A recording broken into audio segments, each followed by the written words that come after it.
दोस्तों, ये कहानी एक ऐसी लेडी टीचर की जो अपने एक स्टूडेंट के प्यार में पड़ जाती है और उसे पाने के लिए वो किसी भी हद तक जा सकती है। ये स्टूडेंट इस टीचर को बिल्कुल भी पसंद नहीं करता है क्योंकि इसकी ऑलरेडी एक गर्लफ्रेंड है। लेकिन ये लेडी टीचर इस लड़के को अपने वश में करने के लिए क्या क्या दांवपेच खेलती है, चलिए देखते हैं। तो कहानी की शुरुआत होती है एक प्यारी सी स्टूडेंट जेमी को दिखाते हुए, जो अपनी क्लास टीचर को एक गिफ्ट देती है क्योंकि आज उनका कॉलेज में आखिरी दिन था। जेमी टीचर से पूछती है कि आपकी जगह अब कौन यहाँ पे आने वाला है। इस पर वो उसे बताती है कि अब तुम सभी बच्चों को पढ़ाने के लिए टीचर मॉली आने वाली है, जो कि बहुत ही इंटेलिजेंट और काफी अच्छी है। अब ये दोनों बात कर ही रही होती हैं कि इतने में ही यहाँ मॉली भी आ जाती है, जिसे प्रिंसिपल पूरा कॉलेज दिखाती है। तभी मॉली की नजर ग्राउंड में खेल रहे एक लड़के डैनी पर पड़ती है, जिसे देखते ही वो उस पर फिदा हो जाती है। लेकिन वो ये नहीं जानती थी कि डैनी जेमी का बॉयफ्रेंड है और ये दोनों एक ही क्लास में पढ़ते हैं। इसके बाद हम डैनी को जेमी के साथ देखते हैं, जहां ये दोनों अपनी आने वाली रिलेशनशिप एनिवर्सरी को लेकर काफी एक्साइटेड थे क्योंकि इस दिन ये दोनों पहली बार इंटीमेट होने वाले थे।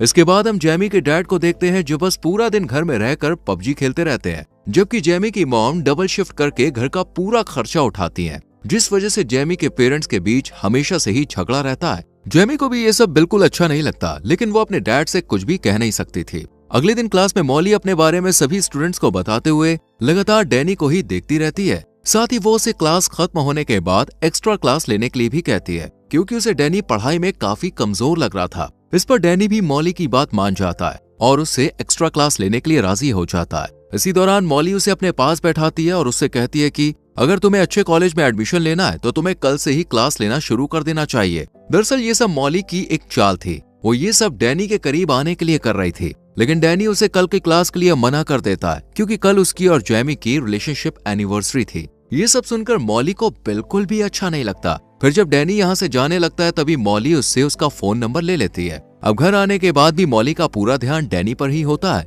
और अब वो सोचने लगती है कि आखिर कैसे जेमी और डैनी को अलग किया जाए। तभी उसके दिमाग में एक आइडिया आता है और वो अगले दिन जानबूझकर जेमी को असाइनमेंट में सी ग्रेड देती है, जिसे देखकर जेमी को बहुत बुरा लगता है। अब वो क्लास खत्म होने के बाद मॉली के पास जाती है और उससे कहती है कि मैं एक मिडिल क्लास फैमिली से हूँ और मुझे अच्छी यूनिवर्सिटी में एडमिशन लेने के लिए अच्छे ग्रेड्स की जरूरत होगी ताकि मुझे अच्छी स्कॉलरशिप मिल सके।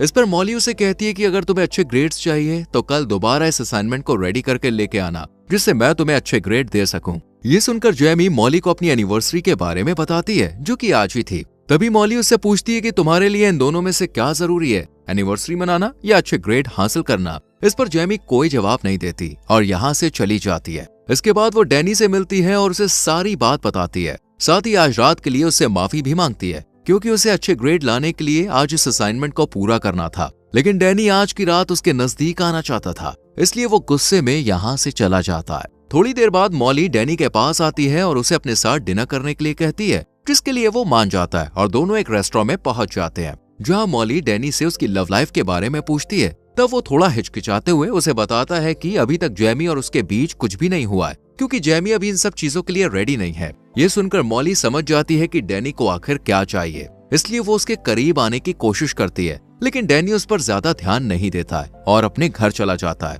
अगले दिन जेमी डैनी से मिलती है तो वो उससे कल रात के बारे में पूछती है कि आखिर कल रात को वो कहाँ था। इस पर डैनी उससे झूठ बोलते हुए कहता है कि मैं अपने दोस्तों के साथ था। जेमी को ये सुनकर बहुत बुरा लगता है क्योंकि डैनी के दोस्तों ने उसे पहले ही बता दिया था कि वो कल रात उनके साथ नहीं था। इसके बाद हम दोनों को एक पार्टी में देखते हैं, जहाँ जेमी की खूबसूरती देख डैनी अपने आप को कंट्रोल नहीं कर पाता और उसे एक रूम में ले जाता है, जहाँ वो उसके करीब आने की कोशिश करता है, पर जेमी उसे बीच में ही रोक देती है, जिस वजह से डैनी का पूरा मूड खराब हो जाता है और वो यहाँ से चला जाता है। वहीं दूसरी तरफ मॉली अपनी कार को खुद ही खराब करके उसे ठीक करने के लिए डैनी को बुलाती है। डैनी यहाँ आकर उसकी कार को ठीक कर देता है, लेकिन कार को ठीक करने की वजह से उसके हाथ खराब हो जाते हैं। ये देखकर मॉली उसे अपने घर ले जाती है और एक टॉवल से खुद उसके हाथ साफ करती है, साथ ही उसके करीब आने की कोशिश करती है। डैनी भी इस बार अपने आप को कंट्रोल नहीं कर पाता क्योंकि अब सारी हदें पार हो चुकी थी और अब दोनों अच्छे से इंटीमेट हो जाते हैं। अगले दिन जब जेमी कॉलेज में जाती है तो मॉली उसे एक बार फिर से असाइनमेंट में सी ग्रेड देती है,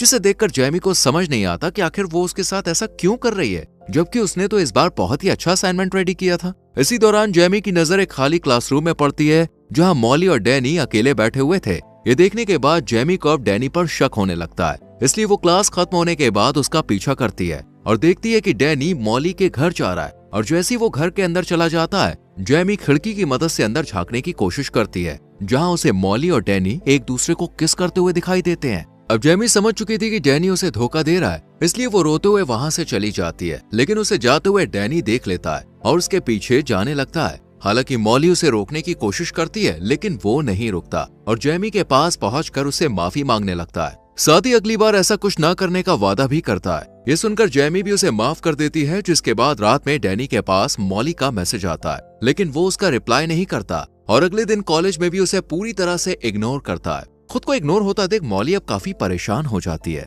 और वो समझ जाती है कि जरूर जेमी को इन दोनों के बारे में पता चल गया है, इसलिए वो अच्छा बनने के लिए जेमी को आज ए ग्रेड देती है। इस पर जेमी उसे कहती है कि तुम ये मत समझना कि ए ग्रेड मिलने की वजह से मैं तुम्हें माफ कर दूंगी। इतना कहकर वो अपना असाइनमेंट डस्टबिन में फेंक कर यहाँ से चली जाती है। इसी दौरान डैनी जेमी के पास आता है और उससे कहता है कि मॉली उसे काफी परेशान कर रही है, इसलिए वो आज रात उससे मिलने के लिए जाएगा और उसके साथ अपने रिश्ते को खत्म कर देगा। इसके बाद वो मॉली को मैसेज करके एक लोकेशन पर बुलाता है। मॉली को लगता है कि शायद वो अब भी उससे प्यार करता है, इसलिए वो जल्दी से तैयार होकर उस लोकेशन पर पहुंच जाती है और काफी खुश भी होती है। लेकिन उसकी ये खुशी उस वक्त उदासी में बदल जाती है जब डैनी उससे कहता है कि वो सिर्फ जेमी से प्यार करता है और अब वो उसके साथ कोई रिश्ता नहीं रखना चाहता। ये सुनकर मॉली बहुत ज्यादा अपसेट हो जाती है और डैनी को मनाने की कोशिश करती है, लेकिन वो उसकी एक भी बात नहीं सुनता और यहाँ से जाने लगता है। ये देखकर मॉली को भी बहुत ज्यादा गुस्सा आता है और उसी गुस्से में वो अपनी कार को स्टार्ट कर डैनी को कुचलकर मार देती है।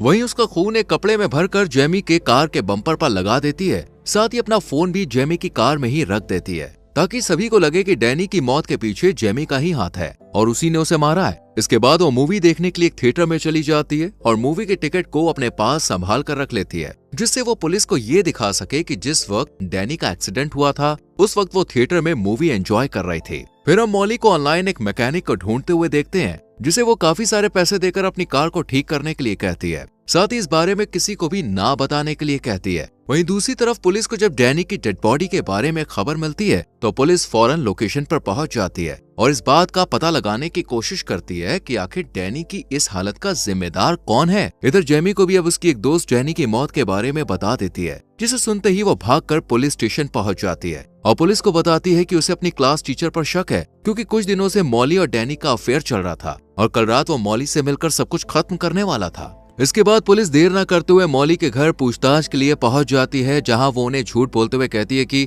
हमारे बीच ऐसा कभी कुछ हुआ ही नहीं था, डैनी को मैं सिर्फ एक अच्छा स्टूडेंट समझती थी। साथ ही वो पुलिस को मूवी की टिकट भी दिखाती है और अपने चोरी हुए फोन के बारे में भी बताती है, जो कि असल में उसने खुद ही जेमी की कार में रखा था। मॉली की बात सुनने के बाद और टिकट देखने के बाद पुलिस को भी लगने लगता है कि शायद वो सब सच बोल रही है। इसके बाद पुलिस शक के आधार पर जेमी के घर तलाशी लेने के लिए जाती है और जब उसकी कार को चेक करती है तब उन्हें कार के बम्पर पर डैनी का खून लगा हुआ मिलता है। साथ ही उन्हें जेमी की कार से मॉली का फोन भी मिल जाता है, जिसमें डैनी से मिलने का मैसेज भी आया हुआ था। इन सभी सबूतों को देखते हुए पुलिस जेमी को अरेस्ट कर लेती है, लेकिन जेमी के पेरेंट्स उसे बेल पर रिलीज करवा लेते हैं। जेमी अपनी मॉम को बताती है कि उसे लगता है कि डैनी का खून किसी और ने नहीं बल्कि मॉली ने ही किया है। अब जेमी की मॉम मॉली के खिलाफ सबूत इकट्ठा करने की कोशिश करने लगती है ताकि वो जेमी के ऊपर से डैनी के खून का इल्जाम हटा सके। इसके लिए वो सबसे पहले कॉलेज जाती है और चुपचाप मॉली के बैग से उसकी कार की चाबी निकाल लेती है और फिर उसकी कार को चेक करती है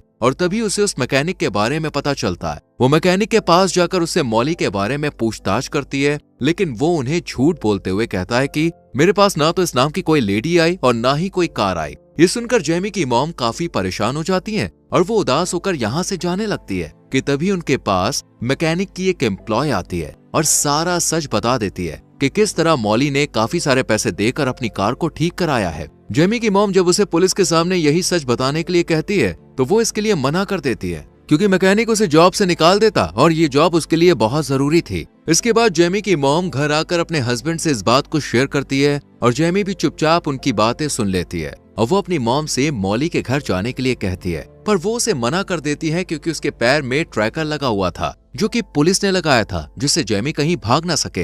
हालांकि इस वक्त तो जेमी अपनी मॉम की बात सुन लेती है, लेकिन रात में जब इसके पेरेंट्स सो जाते हैं तब ये अकेले ही मॉली के घर पहुंच जाती है और अपने फोन में रिकॉर्डिंग ऑन कर लेती है ताकि मॉली की सच्चाई रिकॉर्ड हो जाए। लेकिन उसका ये प्लान फेल हो जाता है क्योंकि मॉली को जल्द ही पता लग जाता है कि वो रिकॉर्डिंग कर रही है, इसलिए वो उसके हाथ से फोन छीन लेती है और गुस्से में आकर सारा सच उगल देती है कि हाँ उसने डैनी को मारा है और अब वो जेमी को भी मार देगी। इसके बाद वो जैसे ही चाकू उठाकर जेमी को मारने के लिए आगे बढ़ती है, तभी पुलिस वहां पे आ जाती है। और पुलिस यहाँ आई थी उस ट्रैकर की वजह से। दरअसल जेमी जब अपने घर से बाहर निकली थी, तभी पुलिस ने उसके पैर में बंधे ट्रैकर की मदद से उसे ट्रैक करना शुरू कर दिया था, जिसके बाद पुलिस जेमी को रिहा कर देती है और मॉली को अरेस्ट कर अपने साथ ले जाती है। तो दोस्तों, अगर आप डैनी की जगह होते तो आप इस टीचर के साथ क्या करते, कमेंट में जरूर बताना।